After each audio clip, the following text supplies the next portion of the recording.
Hello from my bathroom because today we are doing, wait, what are we doing?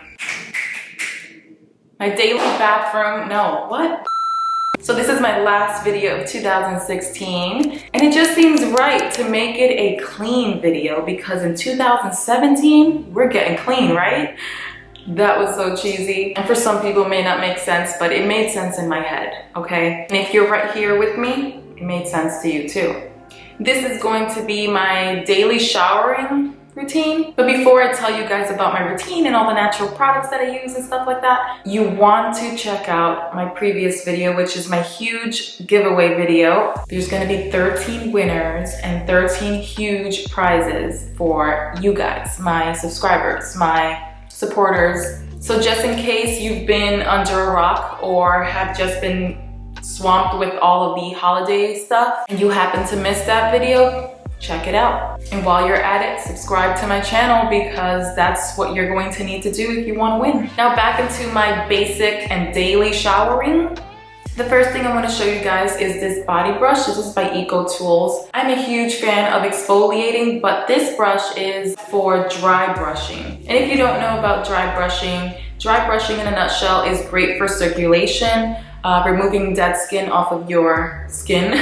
And it is said that it helps detox impurities from your skin. It'll improve the texture of your skin, it'll improve smoothness. And when you apply your oil or your lotion after you shower, everything goes on much better because your skin is able to absorb that better because you dry brushed and removed all that gunk that may be sitting on your skin and the dry skin and all of that stuff. I typically start on my legs, well on my feet, all the way up to my legs, towards my heart, and then from my arms I go towards my heart as well, and then I go into the shower. But I don't do that daily. That is something that I just do when I feel like I want to or I have time to. And in the shower, my typical daily thing is using this Dr. Bronner's Rose Hemp Soap, which I've been using for a very long time. Those of you who are not new here know that. The rose one is just my favorite to use, and I use this Eco Tools loofah thing, which has two sides.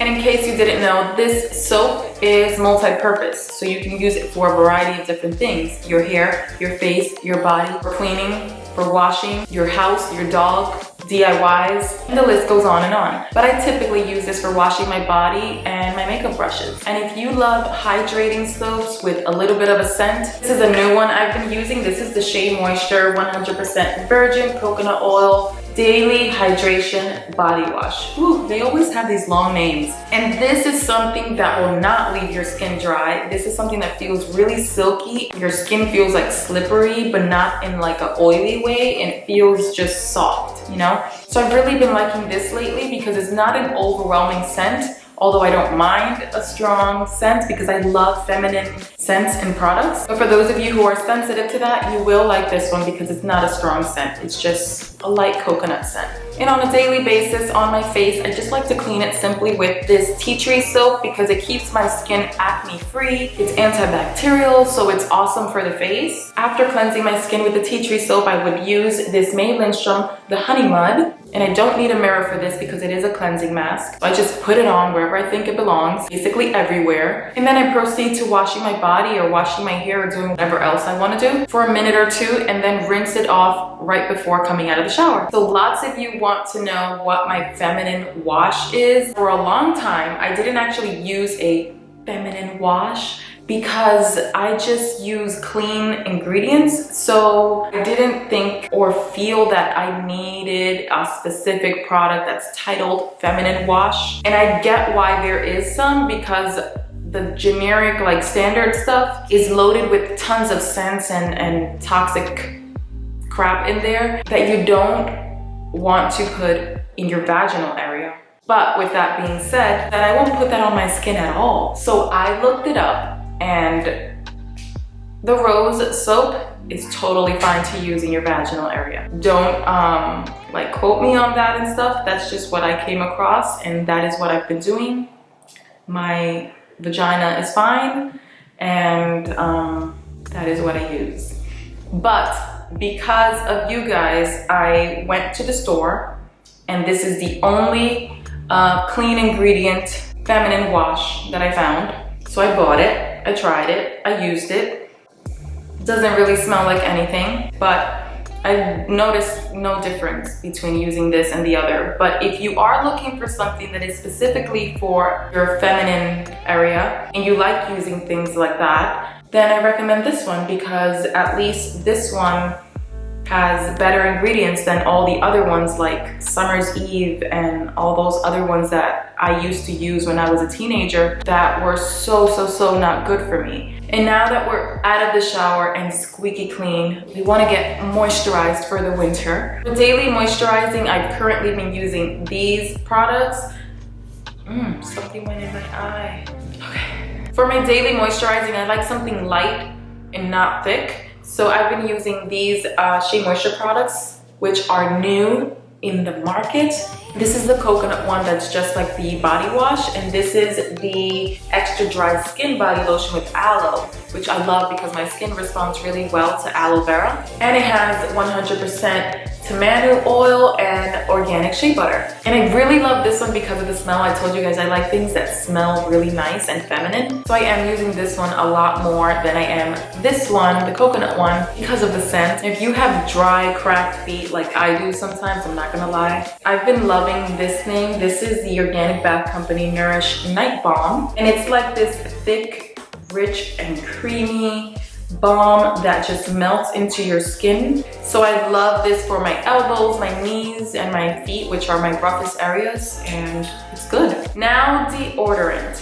I have a lot of different kinds of deodorant because, again, I don't use the standard deodorants, which have aluminum in them and like prevent you from sweating, which clogs up your glands, your sweat glands. And if you're not sweating from under there, the sweat is going somewhere else, which actually makes you have a bigger sweat problem. So I only use natural deodorants that do not have all that crap inside. So these four are just the ones that I'm choosing to show you guys right now because I want to talk about them. Now I'll start with the one that's been most effective on me, and it's this one. This is Primal Pit Paste. As you can see here, it is gone. This is what's left up here. It's one of those twisty things. I need to get another one. This is the lavender one. They have an unscented one. They have other scents, but I always get the lavender one. And usually when I try a natural deodorant, I just move on to another and another and another. And that is what usually works for me, because when you stay with one, it just stops working for you. When it comes to natural deodorants, that's just how it works. So this is definitely my favorite one. It's simply made with like baking soda and starch and lavender and vitamin E, beeswax, shea butter, coconut oil. So it's very nourishing under the arms and it works for me. Now with natural deodorants, we must be real that it is not likely for it to work for long hours throughout the day like the ones that have chemicals in them would, because of that reason. But I do not care, because I will not sacrifice that for that, you know? So what I like to do is work around that. I carry wipes in my bag if I am outdoors and I really need to do something, which is not really a problem for me. It's not a likely problem in my life. I just sense activity. If there is some type of activity that I know I'm going to be using, I will take extra steps to prepare for that. If I'm going to the gym, I will prepare for that. If I have somewhere to go after the gym, I will prepare for that. When it comes to going to the gym or just working out, I prefer a spray deodorant, and this is the one I like. This is the Honest deodorant. It's a spray one. I also like the EO deodorant, but I don't have it right now because I've replaced it with this one. What I don't like is that it has like an alcohol feeling, so don't use this right after shaving or hair removal, but it's very good when it comes to refreshing yourself throughout the day without having to reapply a stick under your arms that will only spread germs onto that arm, therefore cause more odor. With this, there is just no mess. You just spray it under your arms and nothing is contaminated with your germs or your stinkiness. But before I spray it, I always wipe my underarms first just to clear away some of the nastiness, and then I'll spray it. Now these other ones are really new for me. I've just recently been trying them, and what I can say about this one, which a lot of people actually like, it is not my favorite, but it is not my least favorite either. It works for a few hours and then it stops working. Then you need to do something about it. But that is what I expect. That is what I always expect with natural deodorants. So like I said, I am used to using natural deodorant, so I am prepared for that. If I know I'm going to be out all day, I'll use the Primal toothpaste. If I'm going to be home and not really doing much, I'll use this. Or this one. They both practically work the same, except this one smells a lot better. This one smells like grapefruit. That is what you do when you prefer natural deodorants. You just keep tons of them just in case one isn't working for you, you have another. And that is basically my shower routine. I hope you guys enjoyed this video, found it beneficial. If you somewhat liked it, click the like button, and I will see you guys in the next video if you are subscribed to my channel. Yeah, so I'll see you there. Bye, sunshines.